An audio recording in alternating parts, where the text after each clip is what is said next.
Bismillahirrahmanirrahim. Innal hamdalillah nahmaduhu wa nasta'inuhu wa nastaghfiruh wa na'udzu billahi min shururi anfusina wa min sayyiati a'malina. Man yahdihillahu fala mudilla lahu wa man yudlilhu fala hadiya lahu. Wa asyhadu an la ilaha illallah wahdahu la syarika lahu wa asyhadu anna Muhammadan 'abduhu wa rasuluhu amma ba'd. Rabbi shrah li sadri wa yassir li amri wa hlul 'uqdatam min lisani yafqahu qawli. Rabbi zidni ilma warzuqni fahma. Allahumma inna nas'aluka ilman nafi'a wa rizqan tayyiba wa amalan mutaqabbala. Assalamualaikum warahmatullahi wabarakatuh. Apa khabar jemaah di Masjid Yusof Ishak pada pagi ini? Saya harap pada hari Isnin ini semua dalam keadaan yang sihat sejahtera hendaknya dan juga sudah bersedia untuk mengikuti sambungan perbincangan kitab Fathul Bari kita dalam jilid yang kedua bagi perbincangan kitab ilmu. Dan Alhamdulillah ya, hari ini kita sudah sampai kepada bab yang ke-44. Betul tidak? Ya, saya harap betul lah ya. 44 sebab hadis kita yang ke-43 saya dah bincangkan secara ringkas dan kita pun dah tutup lah ya, dah simpulkan perbincangan berkenaan dengan hadis yang ke-43. Jadi hari ini ya, kita masuk kepada hadis kita yang ke-44 iaitu tentang anjuran. Apabila seorang alim ditanya, siapakah orang yang paling berilmu? Jadi jawapan yang perlu diberikan di sini agar dia menyerahkan ilmunya iaitu jawapannya kepada Allah. Okey. Kalau dalam bahasa Arabnya, kita di sini berada pada halaman 377 ya. Minta maaf, lupa nak beritahu. Okey, kita berada pada halaman 377. Tak pasti pula jika cetakannya berbeza. Halamannya yang keberapa, mungkin boleh bantu rakan-rakan yang lain. Ya, jika cetakannya berbeza, kemudian halamannya pun berbeza. Cuba cari bab yang ke-44. Ya, kita berada pada tajuk anjuran apabila seorang alim ditanya, siapakah orang yang paling berilmu? Jadi kalau kita ni ditanya siapa yang paling berilmu, kita nak jawab yang bagaimana? So ada satu kisah yang didatangkan kepada kita dalam hadis ini yang dibawakan oleh Nabi SAW berkenaan dengan topik yang ada pada hadis kita yang bernombor 122. Hadisnya panjang ya. Cuba lihat dalam kitab, ada berapa muka surat tentang hadisnya. Kalau pada kitab Ustazah, kita ada 1, 2, 3, 4. Nak baca hadisnya sahaja, ada 4 muka surat. Jadi sebab itu, perbincangan kita pada pagi ini, kita hanya akan baca hadisnya sahaja. Ya, kita akan baca hadisnya sahaja. Pada hari ini, untuk hadis yang ke-44 ini, Ustazah tak akan masuk lagi pada syarah. Jadi pada hari ini kita akan baca hadisnya sahaja. Hadisnya tak susah sangat muslimah. Bukan muslimah, muslimat di sini ya. Hadisnya tak susah sangat jemaah. Kerana apa? Ia membincangkan tentang satu figure yang bagi saya kita semua mengetahui tentang Nabi ini. Yang diceritakan oleh Nabi SAW yang ada kaitan tentang topik yang dibawa ya pada bab kita yang ke-44 ini.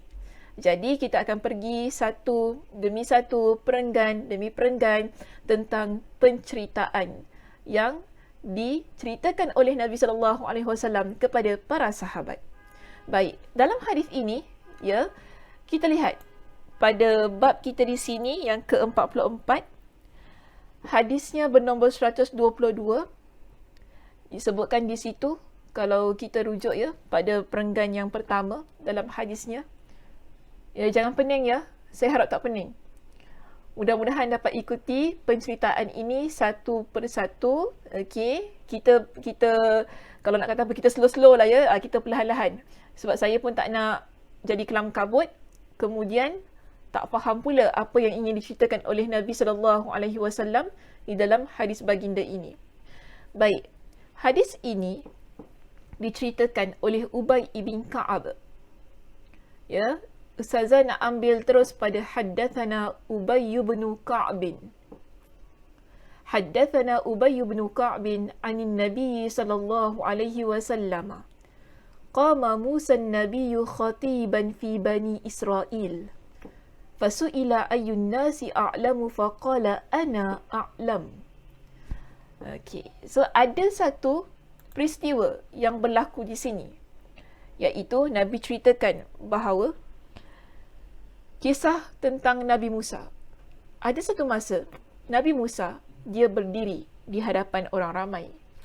Lalu Nabi Musa ditanya oleh salah seorang di kalangan mereka, iaitu mereka tanya kepada dia, orang ni dia tanya kepada Nabi Musa, siapakah manusia yang paling berilmu ataupun siapa yang paling pandai, kan? Dia tanya kepada Nabi Musa. Tapi di sini apa jawab Nabi Musa? Nabi Musa kata, dia kata, ana a'lam. Faqala ana a'lam. Dia kata, akulah yang paling berilmu. Itu jawapan yang diberikan oleh Nabi Musa kepada orang tersebut. Maka di sini, apa kata Nabi SAW setelah Nabi Musa alaihissalam memberikan jawapan yang sedemikian kepada lelaki itu? Nabi SAW pun menceritakan begini, fa'ataballahu alaihi idh lam yaruddal ilma ilaih fa'awha Allahu ilaihi anna 'abdan min 'ibadi bimajma'il bahrain huwa a'lamu minka qal ya rabbi wa kaifa bihi faqil lahu hmil hutan fi miktalin fa idza faqadtahu fahuwa thamma fantalaqa wantalaqa bifatahu yusha' ibn nun wa hamala hutan fi miktalin hatta kana 'inda as-sakhrati wada'a ru'usahuma wa nama fansalla al-hutu min al-miktali fattakhadha sabilahu fil bahri saraba. Jadi setelah Nabi Musa alaihissalam memberikan jawapan yang dia kata, akulah orang yang paling berilmu kepada lelaki itu, di sini Nabi SAW pun mengatakan bahawa Allah Subhanahu Wa Taala menegur Nabi Musa alaihissalam di atas jawapan yang telah beliau berikan kepada lelaki itu. Jadi di sini Allah pun beritahu kepada Nabi Musa. Allah kata kepada Nabi Musa, boleh rujuk pada perenggan kita yang kedua dalam slide saya ini. Jika dalam kitab dia berada di perenggan yang kedua juga. Dalam kitab muka surat 380, terjemahannya ada di muka surat di perenggan yang kedua. Di dalam slide Ustazah juga cuba lihat pada perenggan yang kedua di situ. Jadi Allah menegur Nabi Musa kerana dia tidak menyerahkan pengetahuan itu kepada Allah. Lalu Allah pun mewahyukan kepadanya. Allah kata kepada dia, ada seorang hamba di antara hamba-Ku yang tinggal di pertemuan ataupun kita panggil sebagai majma' dalam hadis, di pertemuan antara dua lautan, dan dia lebih berilmu dari kamu. Di sini Allah tegur Nabi Musa di atas jawapan yang telah beliau berikan. Lalu Allah kata, ada orang yang lebih pandai daripada engkau. Maka engkau boleh temu ataupun engkau boleh jumpa orang ini sebab dia berada di tempat Majma'al Bahrain.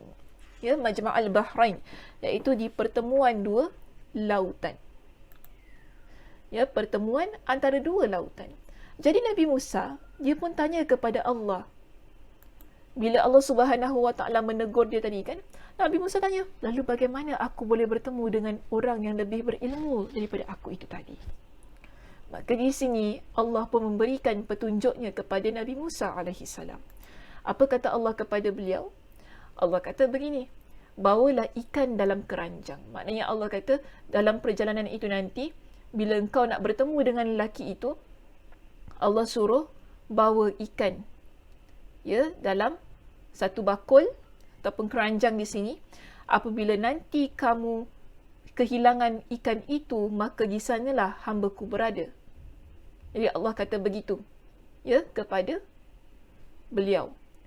Maka Nabi Musa alaihi salam dalam peristiwa ini, beliau segera bertolak bersama dengan pembantunya bernama Yusha' bin Nun. Ya, dalam hadis juga menyebutkan begitu. Dia bertolak bersama dengan pembantunya, wantalaqa bifatahu Yusha' bin Nun, yang bernama Yusha' ibn Nun, dan mereka berdua membawa bakul yang berisi dengan ikan. Itu tadi. Itu keranjang yang berisi dengan ikan.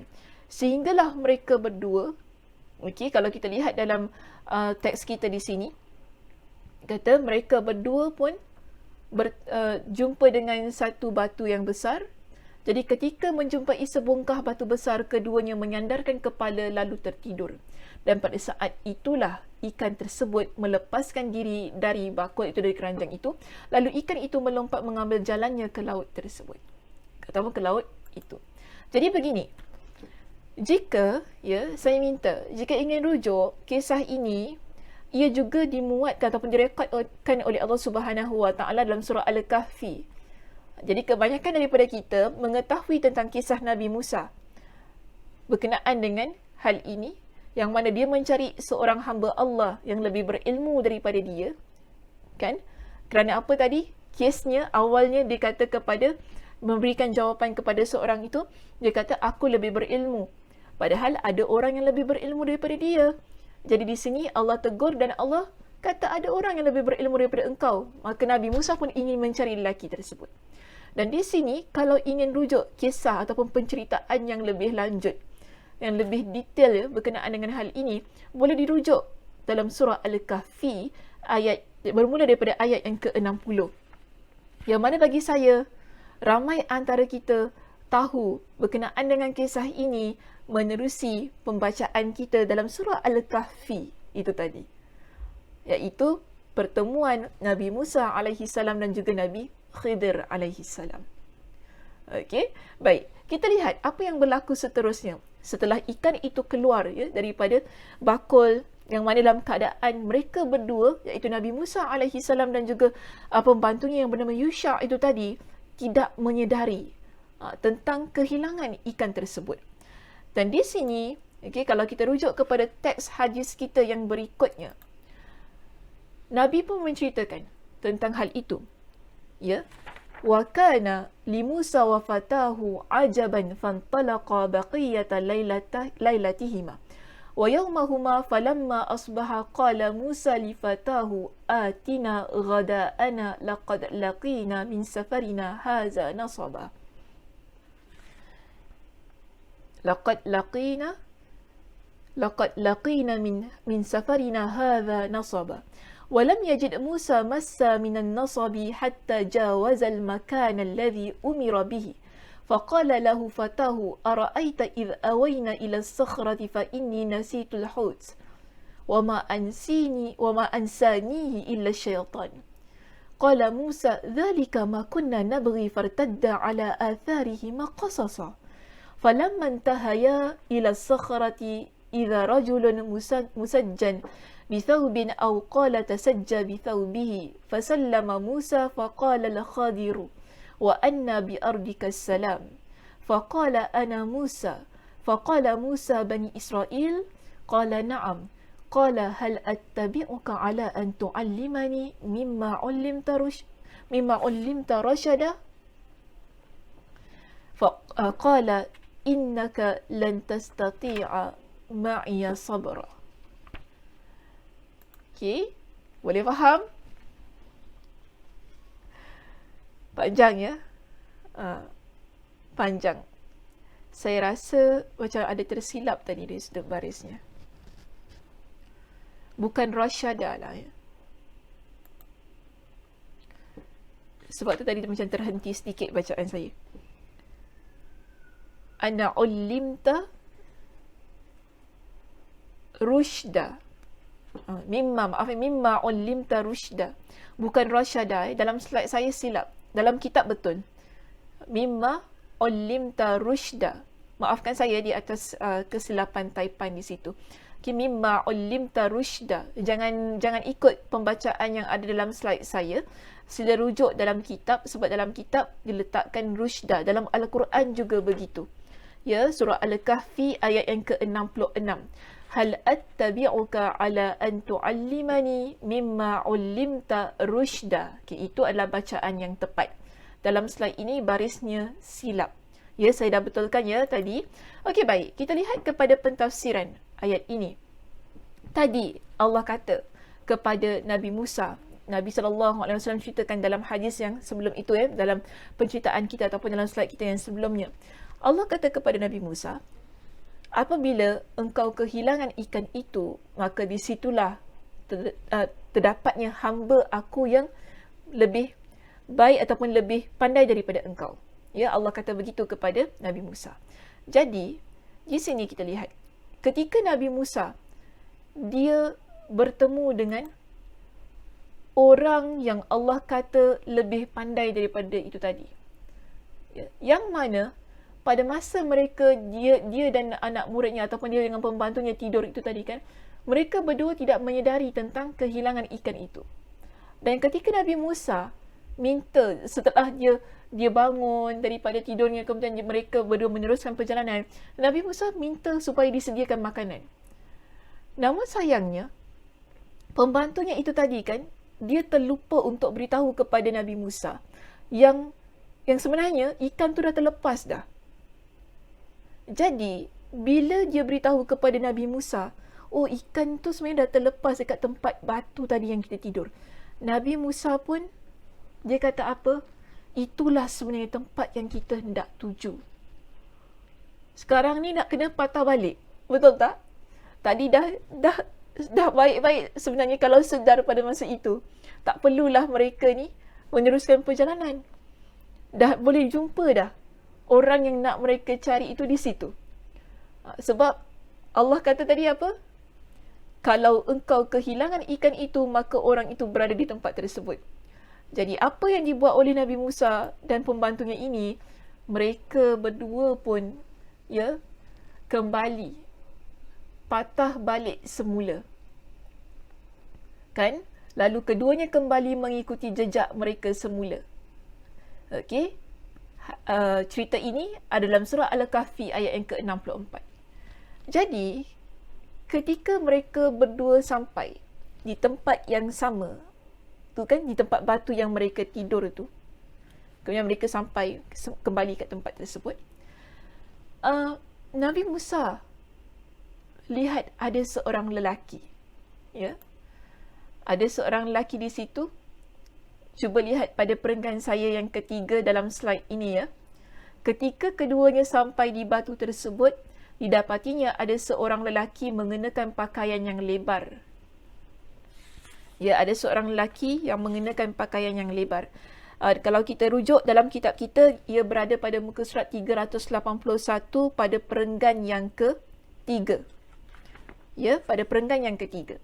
Jadi, Nabi Musa bila nampak orang ini ya, yang mana dia ataupun baju yang lebar ini boleh disebut sebagai sedang berselimut atau menyelimuti dirinya dengan baju yang besar, yang lebar. Jadi Nabi Musa pun mengucapkan salam kepada dia. Lalu Khadir di sini. Kenapa ya Ustazah letakkan Khadir alaihi salam bukan Khidir? Sebab kalau kita rujuk dalam bahasa Arabnya, dalam hadis ini yang Nabi SAW ceritakan kepada kita, nama yang disebut di situ adalah Khadir. Cuba rujuk dalam kitab kita. Tidak disebut dengan Khidir. Tapi pembacaan ataupun ucapan yang famous lah ya, yang masyhur ialah Khidir. Bagi Ustazah, terbaik dalam perbincangan kita hari ini, ya, kita mengambil nama asal ataupun pembacaan asal yang ada dalam hadis, iaitu Khadir. Sekurang-kurangnya kita pun tahulah, selain kita sebut nama Nabi Khidir itu sebagai Khidir, tapi dalam hadis yang tepatnya Nabi sebut ialah Khadir. Ya, sekurang-kurangnya kita tahu ada ilmunya di sini daripada sudut penyebutan nama Nabi Khidir yang selain daripada Khidir yang kita biasa sebut. Jadi di sini bila dah bertemu dengan Nabi Khadir itu tadi kan, Nabi Musa beri salam kepada dia. Okay, Nabi Musa beri salam kepada dia. Bila Nabi Khadir ini, dia dengar salam daripada Nabi Musa tersebut, dia pun tanya kepada Nabi Musa, dari mana ucapan salammu itu? Maka Nabi Musa pun menjawab, aku adalah Musa. Dia kata kepada Nabi Khadir. Jadi Nabi Khadir pun bertanya kembali kepada dia, Musa Bani Israel? Ya, sebab Musa tu ramai Musa yang mana satu? Jadi dia pun tanya balik kepada dia, kepada Nabi Musa ni, Musa Bani Israel? Jadi Nabi Musa pun kata, ya, Musa yang merupakan Bani Israel itu tadi. Maka Nabi Musa pun terus kata kepada dia, bolehkah aku mengikuti kamu supaya kamu mengajarkan kepadaku ilmu yang benar di antara ilmu-ilmu yang telah diajarkan kepada kamu? Ini Nabi Musa minta izin kepada Nabi Khadir untuk dia ikut perjalanan beliau. Ya, untuk dia ikut perjalanan beliau. Jadi di sini Nabi Khadir pun kata kepada dia. Nabi Khadir kata apa? Qala innaka lan tastati'a ma'iya sabra. Kamu tidak akan sabar dengan aku.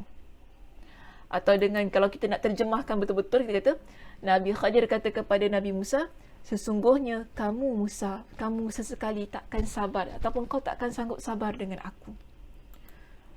Okay? Nabi Khadir kata gitu kepada dia.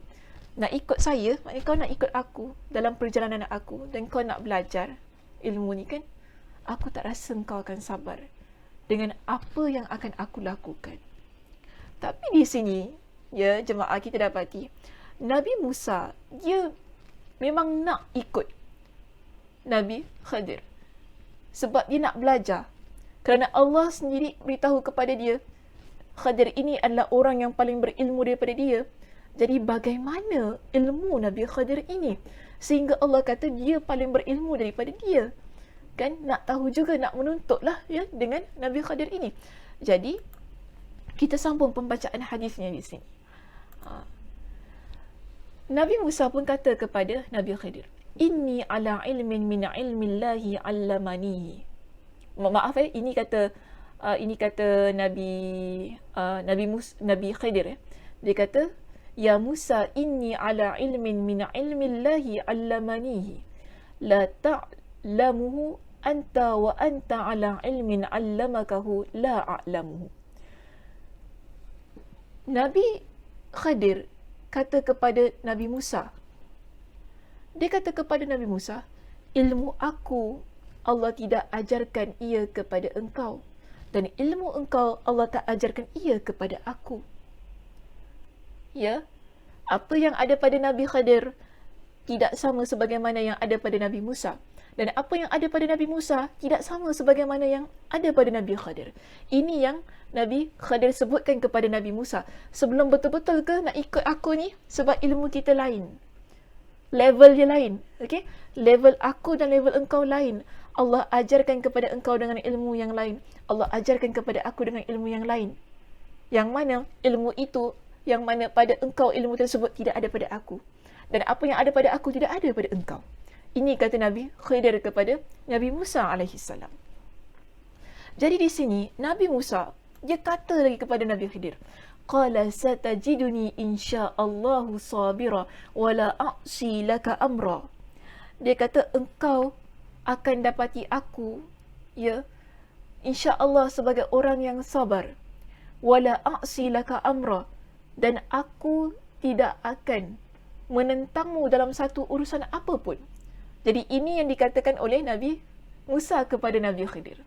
Lalu bertolaklah mereka berdua, fantalaqa yamshiyani ala sahilil bahri laisa lahuma safinatun famarrat bihima safina fakallamuhum ay yahmiluhuma fa'urifa al-khadiru fahamaluhuma bighairi naulin faja'a usfurun fawaqa'a ala harfi as-safina fanaqara naqratan aw naqrataini fil bahri faqala al-khadiru ya Musa ma naqasa ilmi wa ilmuka min ilmillah إلا كنقرة هذا العصفور في البحر فعمد الخضر إلى لوح من ألواح السفينة فنزعه فقال موسى قوم حملونا بغير نول عمدت إلى سفينتهم فخرقتها لتغرق أهلها قال ألم أقل إنك لن تستطيع معي صبرا قال لا تؤاخذني بما نسيت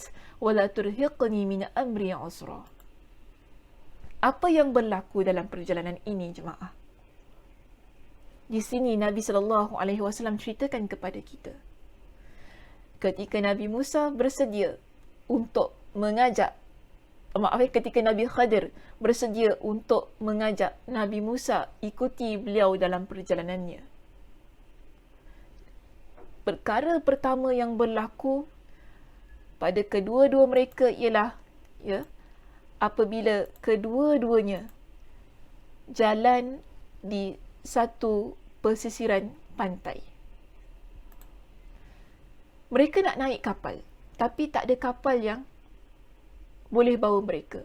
Dan akhirnya mereka berdua pun berbincang dengan seorang pemilik kapal ini, atau pemilik perahu ini kan, untuk bawa mereka. Jadi mereka pun bersetuju untuk bawa Nabi Khadir itu. Kerana apa? Mereka kenal Nabi Khadir, maka mereka pun membawa keduanya dengan tanpa bayaran. Maknanya mereka berdua naik, iaitu Nabi Khidir dan juga Nabi Musa, free of charge naik. Okey, naik perahu kami ini ataupun kapal kami ini. Jadi, ketika berada di atas kapal itu, Nabi Khadir dia melihat seekor burung kecil bertinggik di tepi perahu. Boleh rujuk pada perenggan saya yang ketiga dalam slide saya ini.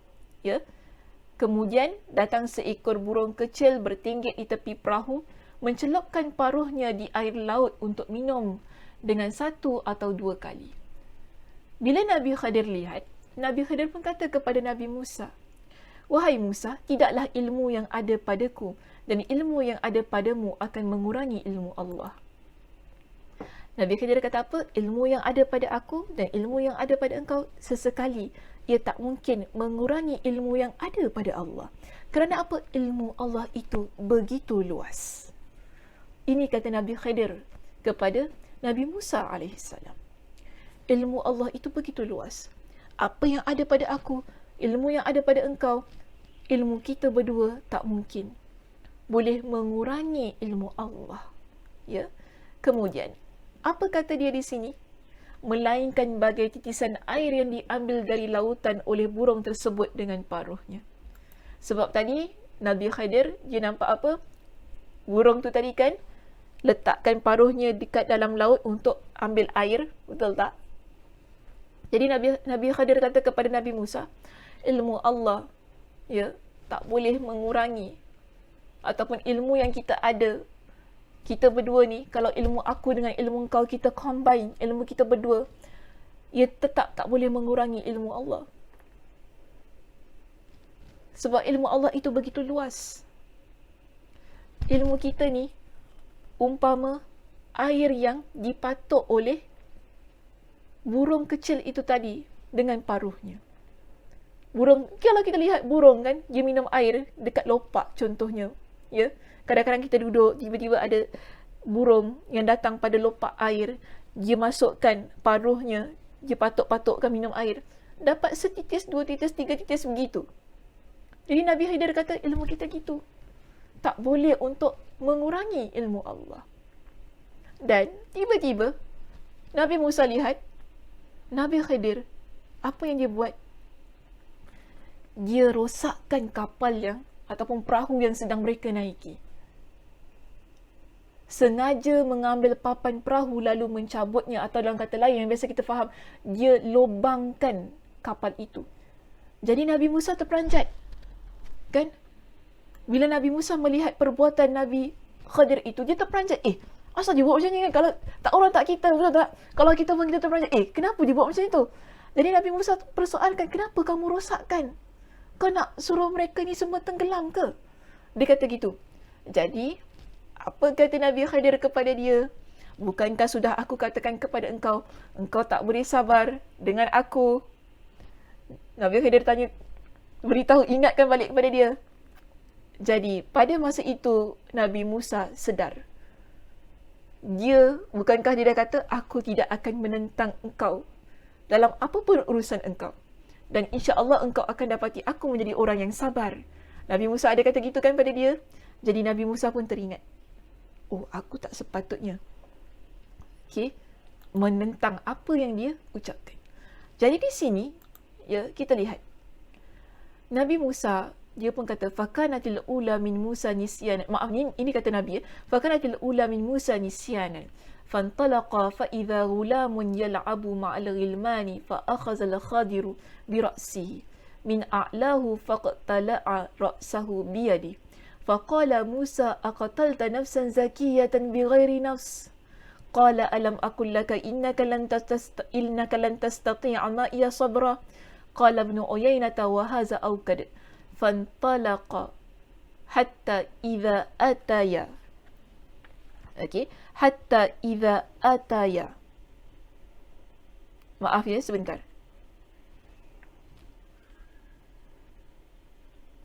Okey, baik, betul lah. Dia punya, saya cek kembali bahasa Arabnya. Fantalaqa hatta idza ataya ahla qaryatin istata'ama ahlaha fa'abaw an yudayyifuhuma fawajada fiha jidaran yudiru an yanqadda fa'aqama. قال الخضر بيده فأقامه فقال له موسى لو شئت لاتخذت عليه أجرا قال هذا فراق بيني وبينك قال النبي صلى الله عليه وسلم يرحم الله موسى لوددنا لو صبر حتى يقص علينا من أمرهما. Dalam perenggan ini, kita dapati tadi Nabi Musa, dia dah tegur apa yang dia lihat tentang perbuatan Nabi Khadir yang merosakkan kapal yang mereka naik. Betul tak? Ya. Jadi bila Nabi Musa tegur, Nabi Khadir kata apa? Bukankah sudah ku katakan kamu tidak akan sabar dengan aku? Lalu Nabi Musa pun meminta maaf di atas kelupaan dia yang tak seharusnya dia menegur perbuatan Nabi Khadir itu tadi. Kemudian mereka berdua meneruskan perjalanan mereka. Saya nak pendekkan ceritanya begini, jemaah. Berjumpa dengan seorang kanak-kanak yang sedang bermain-main. Lalu Nabi Khadir, dia pegang kepala anak itu. Pegang bukan sebarang pegang, tapi pegang yang mana membunuh kanak-kanak tersebut. Nabi Musa sekali lagi terperanjat.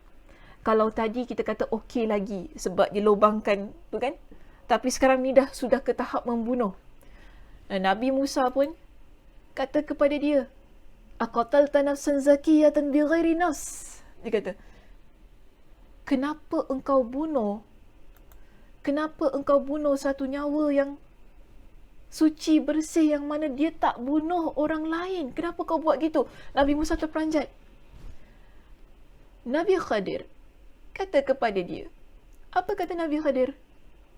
Qala alam aqul laka innaka lan tastati'a ma'iya sabra. Sekali lagi Nabi Khadir ingatkan kepada dia, bukankah aku dah beritahu pada engkau, kau takkan sabar dengan aku, wahai Musa. Sekali-kali kau takkan sabar dengan aku. Okey. Dia pun sedar. Tak seharusnya dia tanya. Okey, tak seharusnya dia tanya. Kemudian mereka pun masuk ke dalam satu perkampungan. Masuk dalam sebuah perkampungan yang mana tidak ada seorang pun di kalangan mereka itu ingin menjamu mereka sebagai tetamu. Dan akhirnya mereka sampai di sebuah tempat. Ya. Disebutkan di situ, di sebuah tempat yang mana ada satu dinding yang hampir roboh. Ada satu dinding yang hampir roboh di situ. Iaitu bila Nabi Khadir nampak, dia pun menegakkan dinding tersebut. Ini ada disebutkan dalam surah Al-Kahfi ayat yang ke-77. Rasulullah SAW meneruskan ceritanya. Apa kata Nabi? Khadir melakukannya dengan tangannya sendiri. Iaitu dia bangunkan dinding yang hampir roboh itu dengan tangan dia sendiri. Lalu Nabi Musa pun kata kepada dia, jika kamu mahu, kamu boleh mengambil upah untuk itu. Ya, ayat itu ada pada perenggan yang terakhir dalam slide saya di sini ya jemaah. Lalu Musa berkata, jika kamu mahu, kamu boleh mengambil upah untuk itu. Kenapa Nabi Musa kata begitu? Tadi bukankah mereka sampai di kampung tersebut, tak ada orang yang nak jamu mereka? Mungkin bila mereka lihat Nabi Khadir buat sedemikian, ia boleh jadi upah dan mereka akan mendapat makanan, ya, daripada apa yang dilakukan oleh Nabi Khadir itu tadi. Namun, jawapan yang Nabi Khadir berikan kepada Nabi Musa alaihi salam, dia kata apa? Dia kata apa kepada Nabi Musa? Hadza firaqu baini wa bainik. Hadza firaqu baini wa bainik. Inilah masanya perpisahan antara aku dan engkau. Inilah perpisahan antara aku dan engkau. Dah, kita stop sampai sini. Sebab apa? Dia memang tidak boleh sabar dengan setiap perlakuan yang dilakukan oleh Nabi Khadir itu tadi. Jadi Nabi Khadir kata kepada dia, okey, sampai sini saja perjalanan kita. Kita berpisah hingga di sini. Apa kata Nabi SAW tentang perpisahan ini? Nabi kata, ya, dalam hadis baginda tadi kan, kalau kita baca dalam teks bahasa Arabnya, Nabi kata kepada para sahabat yang Nabi ceritakan tentang kisah ini, Yarhamullahu Musa lawadidna law sabara hatta yaqussa alaina min amrihima. Maksudnya, ya, Nabi kata, moga Allah merahmati Musa. Dan alangkah baiknya, dan kita sangat berharap sekiranya Musa dapat sabar lebih lagi sikit. Sehingga akan ada banyak cerita yang boleh kita dengar tentang perjalanan mereka berdua. Ini harapan Nabi SAW lah ya, tapi dah memang berhenti kisahnya begitu. Kita pun bila kita rujuk dalam Al-Quranul Karim, ya, jemaah, kalau sekiranya ingin rujuk dalam Al-Quranul Karim tentang kisah ini, kerana hadis kita habis hingga di situ sahaja ya. Okey, hadis kita sudah terhenti, dah habis dah hadis riwayat Imam Al-Bukhari. Jika ingin penceritaan yang lebih detail tentang apa yang Nabi SAW kisahkan dalam hadis ini, boleh sila rujuk dalam surah Al-Kahfi pada ayat yang keberapa? 60 hingga 78. Kita akan dapati ada kisah yang lebih detail, ya, tentang apa yang diceritakan. Namun, kalau kita rujuk dalam Al-Quran pada surah Al-Kahfi ayat 60 hingga 78, yang kita tak jumpa ialah kenapa Nabi Musa AS boleh bertemu dengan Nabi Khidir AS. Tentang hal itu kita tidak tahu. Tetapi bila kita merujuk hadis ini, kita dapati sebab yang membawa kepada pertemuan mereka berdua adalah kerana ucapan ataupun jawapan yang diberikan oleh Nabi Musa kepada orang yang bertanya kepada dia, siapakah orang yang paling berilmu? Jadi apa jawab Nabi Musa kepada dia? Aku orang yang paling berilmu. Maka di sini Allah Subhanahu wa taala menegur Nabi Musa alaihi salam, yang mana Allah kata ada orang yang lebih pandai daripada engkau, ada orang yang lebih berilmu daripada engkau. Maka inilah yang kita kata menjadi titik permulaan bagaimana berlakunya pertemuan antara mereka berdua. Allah Subhanahu wa taala ingin menegur Nabi Musa alaihi salam, ada orang yang lebih berilmu daripada engkau yang engkau tidak ketahui ataupun yang belum engkau jumpa. Lalu Allah pertemukan mereka berdua. Maka inilah kepentingan hadis kita yang ada pada bab 44 ini, yang mana kita akan syarahkan hadis ini pada sesi kita yang akan datang. Ya, jadi pengajian kita pada pagi ini hingga di sini sahaja. Mudah-mudahannya dalam penceritaan itu yang telah tadi saya bentangkan ada manfaat sebesedikit yang boleh kita ambil. Antaranya ialah tentang kesabaran. Antaranya juga ialah bagaimana kita ini perlu berhati-hati dalam setiap ucapan ataupun jawapan yang kita berikan kepada orang yang bertanya tentang sesuatu perkara. Lebih-lebih lagi tentang siapakah orang yang paling berilmu. Ya, okey, insya-Allah jika ingin tahu tentang perbincangan yang lebih lanjut berkenaan dengan hadis ini, iaitu hadis kita bernombor 122 dalam bab yang ke-44 ataupun yang lebih lanjut berkenaan dengan kisah Nabi Musa dan juga Nabi Khidir, bagaimana Imam Ibn Hajar Al-Asqalani, okey, Imam Ibn Hajar Al-Asqalani, beliau mensyarahkan hadis ini. Kita jumpa pada sesi yang akan datang. Saya tutup perbincangan kita pada pagi ini dengan tasbih kafarah. Subhanakallahumma wa bihamdika asyhadu an la ilaha illa anta astaghfiruka wa atubu ilaik. Assalamualaikum warahmatullahi wabarakatuh.